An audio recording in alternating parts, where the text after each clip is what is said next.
thanks for joining me. I'm Susan from So Peaceful, and in this video today I'm going to be showing you how to make a journal cover using the Kawandi style of patchwork. I'll also show you how you can make it to fit any size book that you'd like. So if you think you might be interested in learning a bit more about that, stick around and we'll get started. So if you've picked up a kit from one of our classes or you've bought one online, and we have them available in several different colours for you, what you will have received is a notebook, a selection of fabrics. This one that we're going to be using today uses the Laurie Holt Hometown fabric. You will also receive a piece of purlin and a couple of pieces of plain fabric, which will be the lining and the inside flaps for your notebook. You'll receive some coordinating thread and a stitchery needle, and that's all that you will need for this project. If you're at home making it for a notebook that will suit your own purposes, first thing I would suggest that you do is you actually need to measure the notebook. And we're going to measure it from the top to the bottom, and in this case that one is 6 inches. What I'm going to do with that 6 inches is add 1.5 inches, and I'll explain that in a moment. So from 6 inches I get 7.5 inches, and you'll find that the piece of purlin that I've given you is 7.5 inches this way. The other measurement I need is from the back of my book, and I'm going to put my measuring tape right up against the outside edge. I'm going to bring it round to the front, and I get a measurement of 8 3/4. And when I add 1.5 inches to that, that will come up at 10 1/4 inches. And the piece of purlin that I've given you is 10 1/4 inches wide. Now, why that's important is because the purlin has been cut to fit this notebook.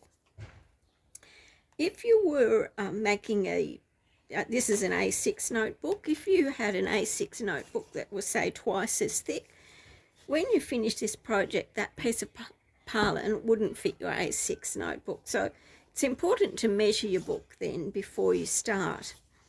The reason why I added an 1.5 inches, if we were just making a cover with a couple of pieces of fabric and we're sewing them up on the sewing machine, I would say to you, just add an extra 1 inch to the measurements of the book. And the reason for that is because there's not going to be anything lost. Because we're going to be doing this project just with hand stitching, what tends to happen as we stitch, and you'll see it in this one, is there is a little bit of gathering goes on. So I say allow an extra 1.5 inches to the measurements of the book, and that will take into account that little bit of gathering. We can trim it back at the end if we need to, back to that 1 inch, which allows enough for your seam allowances at the top and the bottom and the sides. But it's easier to take a little bit off at the end than it would be to add some on, which is next to impossible. The other important thing that we need to think about, and if you've made the pouch that I've also done a video on, but you might have done that in one of my classes, what you will have noticed is that we already had the backing fabric underneath the purlin, and you're stitching through 3 layers of fabric. We're not going to be doing that in this project. We're just going to be stitching our through the fabric on the top and the purlin, and so for that reason we will not have the backing fabric on it to start with. Now that's because the side seams are all sewn up later on, and it would be the same technique if you were wanting to make something like a zipper pouch, which you could do in exactly the same way. You're going to make yourself a rectangle of fabric using the same form of stitching, and then you would just stitch up the sides and make it into something else. We're going to be using the Kawandi, adopting the Kawandi style of patchwork, which I have talked about before, but it is a practice that's done by the Siddhi women from southern India. The fact that it's a lovely form of slow stitching that we can admire, and and adopt a little bit of just to enjoy the process is something that we can do that I think is really enjoyable. And so what we're going to be doing then is taking a piece of Parlin with the fusible side facing up, and our first piece of fabric, and is the easiest one that you will have, because we're just going to pop it. As I said, we don't need to turn under any edges on the outside, so our first piece of fabric will simply go in the corner. So with the first piece is just put down there. The second piece then, we need to turn under the edge, and we need to turn it under by probably 1/2 inch. The thing that I have found, having done a few of these, if I go just a step back, I would have said to you it doesn't matter whether this piece goes under that one or on top, but one of them would have to have its edge turned over. And that's because with the Kawandi style of patchwork, there are no raw edges. The edges are either turned over or they're sitting underneath a piece that is already turned over. However, having done a few of these now, what I've found is that it's easier for me to turn over the side of the tallest piece, because later on, when I start adding more fabric, it will be easier to add on a piece that will fit underneath there. It's, like I said, there's absolutely no right or wrong way, I don't think, but it does make it a little bit easier if you turn under the side of the longest piece. Now, the other thing that's important to note, as I mentioned, these pieces all came from a jelly roll, thus the pinked edges, so they're all going to be 2.5 inches wide. So the way I've cut them is that some are 2.5 by 2 inches, other 2.5 by 4 inches.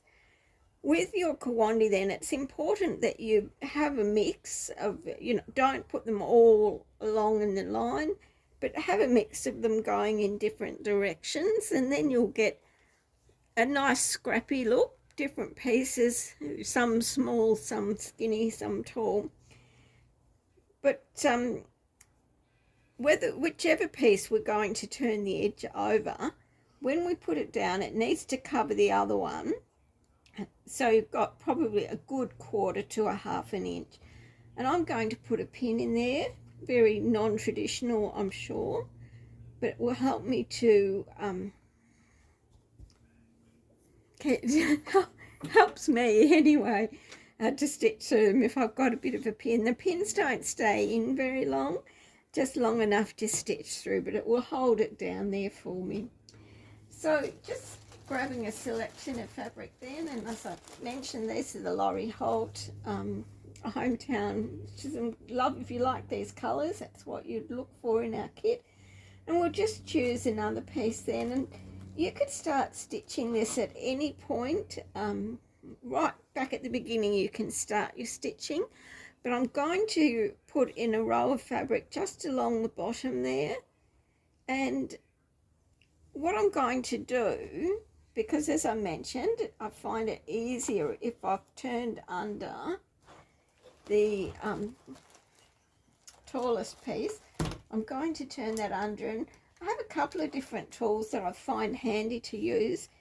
With the finger presser, obviously, first of all, is a good way to get those edges to sit down, and I've also got a roller presser. So if you're having trouble just using your fingers to get that fabric turned under, don't be afraid to grab something else that might make it a bit easier. So we just need to make sure we've tucked enough under there so that it's well covered. So remembering you're only needing to turn under the edge on one piece, the other one will sit with its raw edge out flat. So let's try, I do like that yellow one. Might go nicely next to the blue. When I get to the corner, I was hoping to put that piece in there like that, but it doesn't quite come all the way. So I might have to grab, I really like that colour, but what I'll do is grab a piece that's a bit wider. Once I've got that done, I'm going to thread up my needle, and I've given you some DMC thread, and it will be in a nice coordinating colour. They're certainly not all exactly the same. I tend to like to give lots of choices. But we cut a length from our fingertip to our elbow, a fingertip to our shoulder, and I'd say shoulder with this one simply because I don't like rethreading the needle. I'm sure the quilt police would probably shake their heads at me because it is a little bit long. But yeah, I find I can manage that length, probably not too much longer without it tangling up. And I've separated 2 strands out, and I'm just going to give them a trim across the end to help make it a bit easier to pop through the needle. Needle I've given you is a size 7 crewel needle. It's branded as a stitchery needle from Hugs and Kisses, and we have them available. And you can use any needle you've got. You're looking for something that's long and sharp. If you've got any leftover threads, pearl threads, sashiko threads, anything that you've been using for other projects would be handy. And I just put a knot in the bottom because I'm a knotter. And once I've got that done, I'm going to be stitching 1/2 inch away from that outside edge. And because I don't have wonderful eyesight, and my 1/2 inch would be as crooked as a dog's hind leg, as they used to say, I'm actually going to rule a line. I'm going to rule 1/2 inch in from the outside edge of my purlin, and that's a line that I'm going to be stitching on, and I don't mind saying that. The pen that I'm using is an erasable pen. It will disappear in a couple of hours, but I'll put that line in nice and firmly so that you can see it. And just starting from the bottom then, about 1/2 inch in, and I'm going to follow that line. Now, traditionally, I understand that with your running stitch, it's twice as long on the bottom as it is on the top, or half the size on top as it is underneath. However, this is where I say, without wanting to stress too much about trying to make it, absolutely a copy, let's just enjoy the process and do what's comfortable for us. However, my tip is the more stitches that you can fit on your needle as you go through, the straighter they will be. What you've noticed here, I'll just pull my needle back out there. What you've noticed here is that I've been very careful to go through that fold. So we want to make sure we're holding those folds down nice and firmly with our stitching.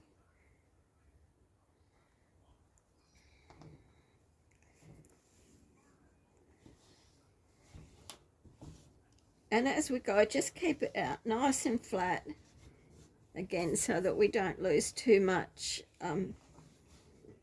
through gathering at the end, because we still want it to be able to fit our book. So yeah, put a few stitches on your needle before you pull through. Keep it out nice and flat, and remembering to stitch down through those folds. When we get up to this end, then I'm going to be putting on an extra piece of fabric coming around this way. And with this style of patchwork, we just put on the outside row of fabric first. So what I'm going to need to do but needing to think ahead. So I've folded under that side to go over the top of my green one. What I can do here is fold that at the top, and it will go under the green at the top there. And I've got a nice finished edge there, because if I was to leave that one out flat, and there's nothing wrong with that, but it just makes it a little bit extra that I've got a cover around there. So I'm going to, as I said, tuck him under there. And you can, you know, if you think you've got a little bit too much, there's nothing wrong with trimming some fabric back, because it will make it easier for you later on if you're not stitching through too many layers. Just make sure you've got it lined up on the edge of your purlin. And I've finished with those pins up there, so I'm going to pinch one of those and bring it down here. And I'll just pop that in there. Let's pick another long one. So remembering, you'll get a more scrappy look if you you know, have your pieces going in different directions. And because this is a long one, I'm going to be folding it in on both sides.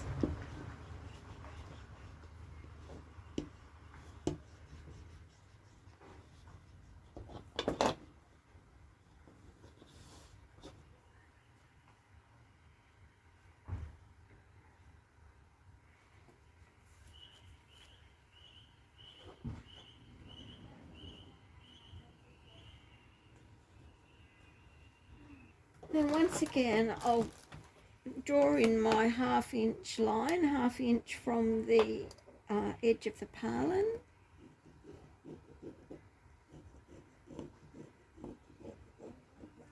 And I'll continue to stitch, and I'll continue to add the fabric then as I stitch around that first row. So I'll probably just pause the video at this point, but I will come back to you once I've finished adding fabric and stitching around that first row, and then I'll show you how to continue. Seem to have a few aeroplanes going over this afternoon. It's gotten quite noisy. Normally we're pretty quiet here. So what I've done then, I've got fabric all the way around the outside edge, and I've actually stitched my first round. If I come back, it's a bit difficult to see there, but I finished back where I started from, and I'd run out of thread, so I tied a knot and finished it off underneath. So with my first round then, I'm going to be starting half an inch in, and you can see I've drawn my line in. And I don't need to add any more fabric at this stage. I'm just going to keep stitching along that half an inch further in exactly the same way. And because I'm not going to be adding any fabric, this row actually goes quite quickly. So all I need to do then on this round is simply stitch. I won't need to add any more fabric until I get to the place where I haven't got anything to stitch on, or where it looks as though the next row of stitching will need another piece of fabric. So just I'll just keep stitching, and I'll keep stitching and half an inch in. And as soon as I'm ready to put on another piece of fabric, which will probably be when I come round to this blue piece again, that's when I'll check in with you and show you how I'm going to add that piece on.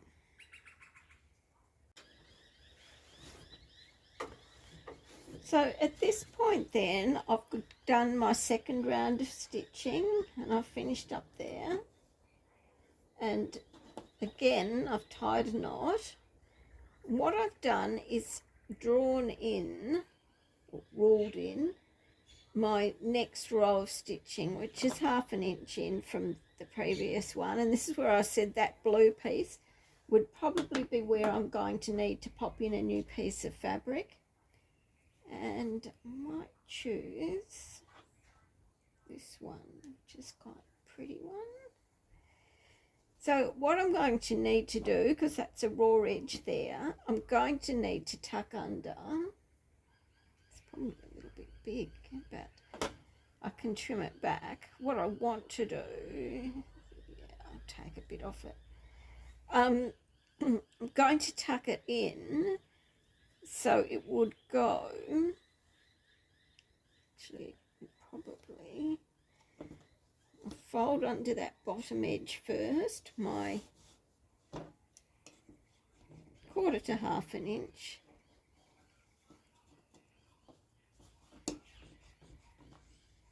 With a press. And I'm going to put it so it goes under there this time. And this is where, when I first started, remember I said I folded under both sides because this was a long piece.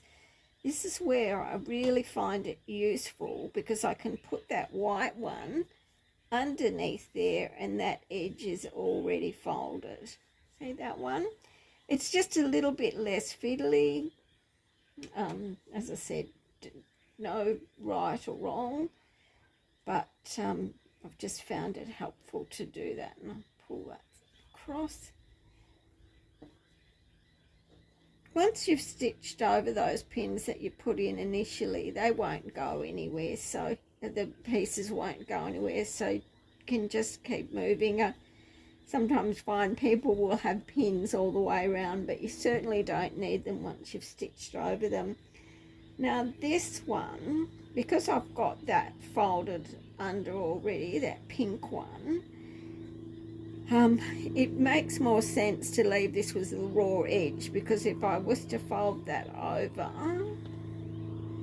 it wouldn't quite reach over the top, so that one will go underneath, and I'll have to think about dealing with that corner. But what you've noticed then, as I drew in my 1/2 inch line there already, what I've, oh, there's a helicopter I think now, just let him go.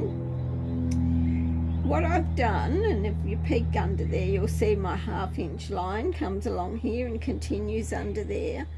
That is still going to be my stitching line, so when I start this round, I'll be stitching right through there and along on the fold of my new piece.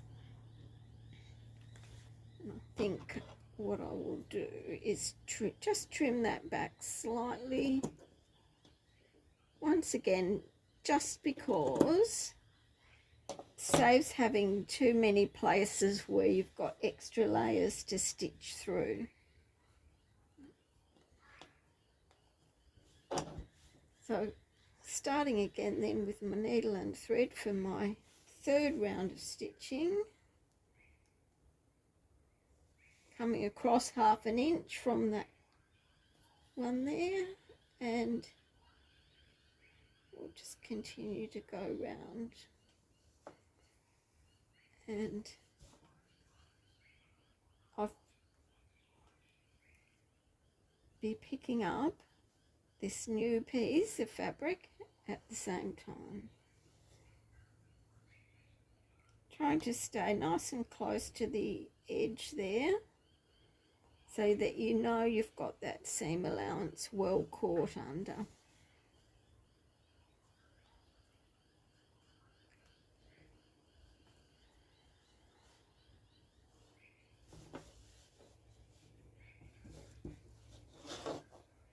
What you'll notice with this, it is every row gets a little bit quicker, obviously because they're shorter the closer they get to the centre.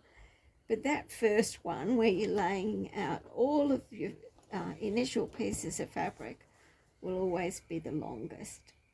No, you know, as I've said earlier, it's really just about enjoying the process and making it fit.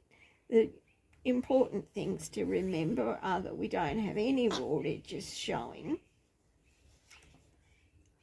and we're working from the outside to the inside, so just as you go you're adding the fabrics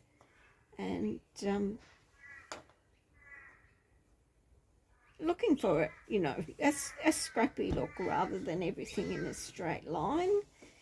But certainly, you know, no, you don't have to worry about, you know, matching seams and points and all of those things. It's really just about enjoying the process of stitching.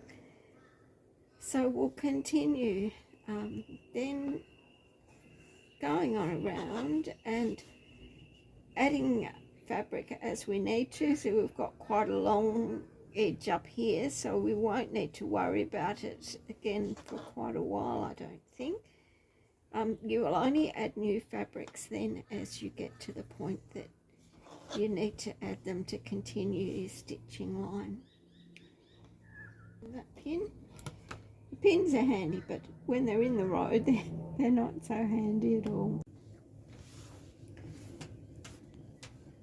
As you continue to stitch round then and adding in fabrics as you go, eventually you'll come to the part where you'll just have one small hole that's not covered with fabric, and it may be on the side, it may be in the middle, but what you'll need to do is obviously cover all 4 raw edges, and to do that then you'll need to turn under 4 sides of your new piece of fabric to be able to cover that little hole. And once we find the right piece to go in there, we'll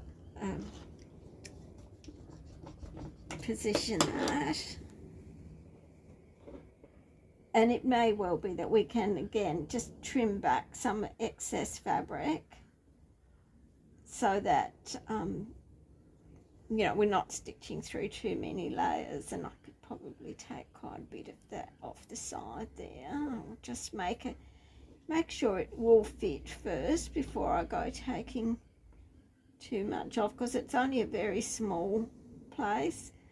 Something like that's probably going to be big enough, so I can trim that one back.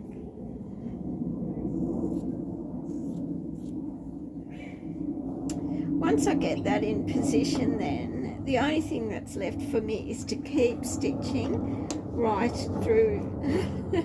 Another aeroplane. I don't know what it is about Friday afternoons. They seem to be quite busy. I must be sitting over the flight path. So I'm just going to position that then, so all of the raw edges are covered. So yeah, all that remains then for me to do is to continue stitching until I get right round into the centre. You might have heard me say before, sometimes I like to stitch right into the centre, and then if I've got a bit of extra thread left, or even to change colour threads, I'd like to stitch from the centre and go back out to the outside edge again. And it's certainly you know, by no means necessary, but I do like to stitch where you can see my little end there that's poking out. When I do stitch, I make sure that I capture all of those in underneath. So with the stitching all finished then, and like I mentioned earlier, if you find that those 1/2 inch lines are a little bit far apart, there's absolutely nothing wrong with going back around and making them a bit closer. It's completely up to you what you'd like to do. After I did that, I gave it a press. Now we stitched the fabric onto the fusible side of the purlin, so when I pressed it, it stuck down for me. The next thing that I did was trimmed it back so that it was 1 inch bigger than the measurements of the book.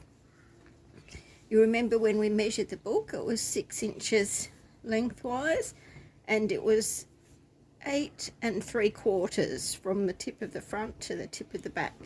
So I've made this 1 inch each way bigger than the measurements for the book.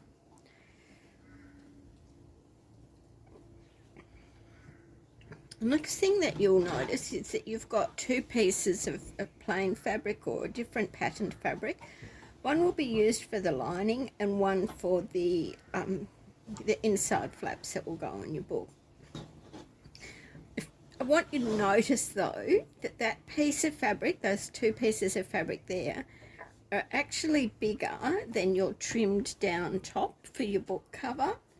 Please don't, and I must stress, don't chop this off right at the moment. We will trim it up later on, but not at the moment. It's been deliberately kept bigger for you for one reason. And the first reason, well, I say one reason, but there's two, one reason only, and I'll get to that. With one of the pieces, I want you to fold it in half and cut it up on the fold line. Mine is easy enough to do because I actually pressed it with the iron.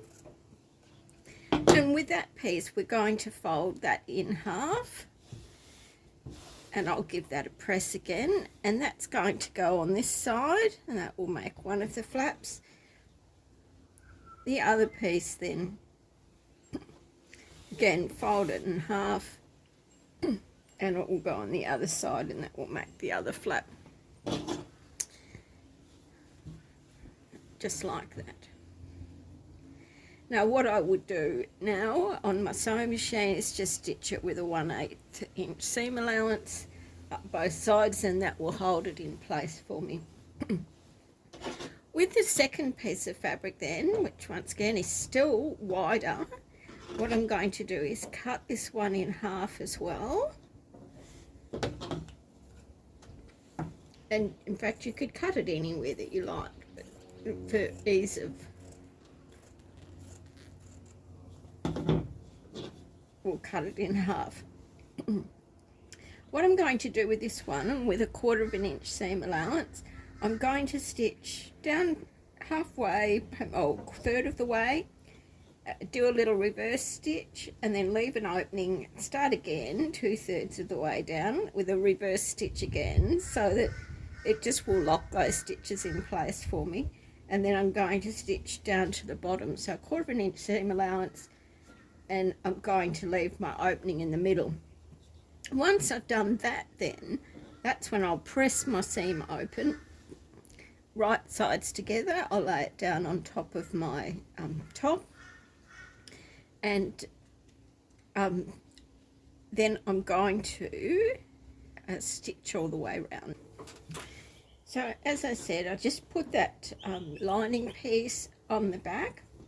I joined it and left the opening on it, and then I've put it on the back, and I've sewn with a 1/4 inch seam allowance all the way around the outside. And what that does, I don't know whether you've ever made table runners or those lovely soft books that you need to leave an opening in, anything that you need to leave an opening in to turn inside out, and I've done quite a lot of those sorts of things in the past. And then a couple of years ago I was talking with Margaret from Logan's Patchwork, and she showed me a way to do that, where you have the opening in the middle, and when you turn it right side out, you're never going to end up with a bump on the outside edge. So yeah, game changer, that one. So I hope that that tip helps somebody else, because it certainly helped me.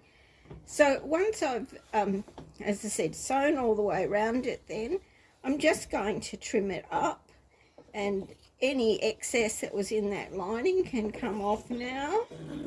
And the other thing that I'm going to do then is clip across the corners, and that will help to make those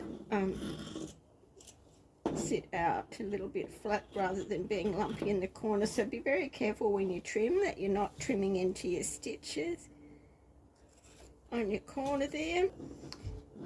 And the advantage of leaving that lining fabric bigger, not trying to cut it the same size as the main piece before you put it on is that you're not having to worry about stretching it and making sure that it fits in each corner. You just need to make sure that it's down flat, and I've put lots of pins in it before I sew.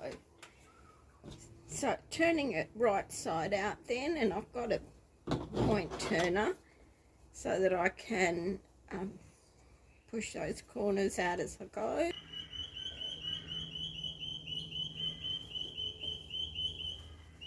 It gets turned over to the inside.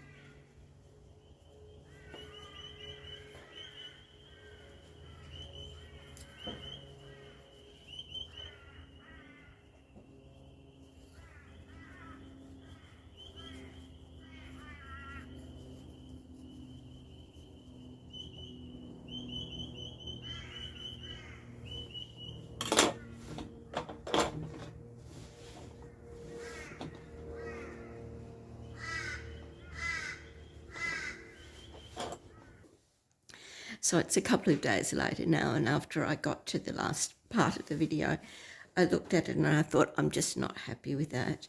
What I actually had here in this section was a place where the lines weren't close enough together, and I could have fitted my finger in between them. So after looking at it overnight, I then, while I still had it open in the back, I then just popped my fingers inside and stitched around another row. So that's why it's looking like the rows are 1/4 inch apart in the middle and 1/2 inch apart on the outside edge. And we can call that a design feature. But in hindsight, maybe I would have, if I'd had the opportunity before I'd sewn it up, I would have, as I said earlier, gone back round and stitched between all of those rows so that I didn't, come across places that were maybe just a little bit too gapey. But it's completely, as I said, up to you. Your stitching lines should be between 1/4 and 1/2 inch, but really the idea is to make sure that you're not going to be able to, that they won't come apart and that everything's well covered underneath there. So having my book cover there ready now, because it's the same whichever way it goes, doesn't matter if I put this bit on the front or that bit, really depends on which bit I like the most. So we might go with this one for today, and I'll pop him in there.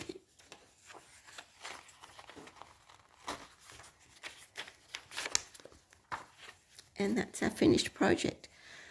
I hope that you found that helpful. Don't forget we have kits available in our store if you'd like to make your own. They come with a notebook, but once you've finished that book, it is a pretty handy size notebook, and I'm sure you'll be able to find replacements to put in there. Just be careful that you don't get one that's much thicker, because then you would have trouble fitting it in. That's really all I can tell you. If you do make your own, please share your photos with me. You can add them onto our Facebook page or email them through to me. It'd be lovely to see your work. Thanks again for sticking with me through this, and I hope you found that helpful. And till next time, cheers. Bye.